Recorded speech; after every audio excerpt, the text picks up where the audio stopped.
एकस्मिन् काले एकस्य राज्ञः समीपे एकः मर्कटः आसीत्।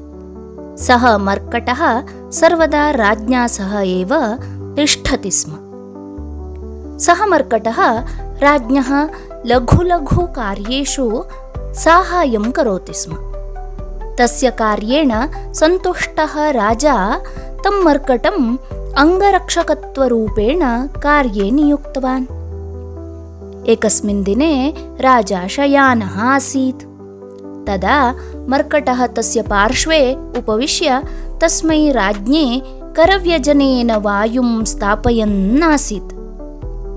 तस्मिन्नेव समये एका मक्षिका आगत्य राज्ञः नासिकायाः उपरि उपविष्टवती।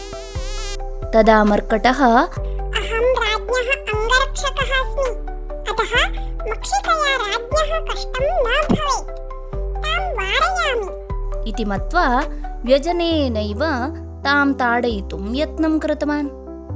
किन्तु सा मक्षिका पुनः पुनः राज्ञः नासिकायाः उपरि एव आगत्य उपविशन्ती आसीत्। बहुवारं वारयित्वा अपि सा मक्षिका न गच्छन्ती आसीत्। पुनः पुनः मक्षिकां डाययित्वा श्रान्तः मर्कटः मक्षिकां मारयितुं राज्ञः खड्गं स्वीकृत्य आगतवान्। तावता सा मक्षिका राज्ञः कण्ठे उपविष्टवती। तद्दृष्ट्वा मर्कटः मक्षिकां मारयितुं खड्गम् उत्थाप्य राज्ञः कण्ठे विद्यमानायाः मक्षिकायाः उपरि आक्रमणं कृतवान्। तदा मक्षिका तु उड्डयनं कृत्वा गतवती।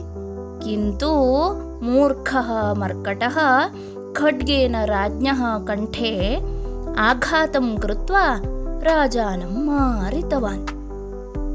अतः बालाः, सर्वदा जीवने जनानां सामर्थ्यं बुद्धिमत्तां च विचार्य एव कार्ये ते जनाः योजनीयाः। मूर्खाणामुपरि कदापि विश्वासः न कर्तव्यः। अवगतवन्तः खलु बालाः? अस्तु तर्हि पुनः मिलामः। धन्यवादः।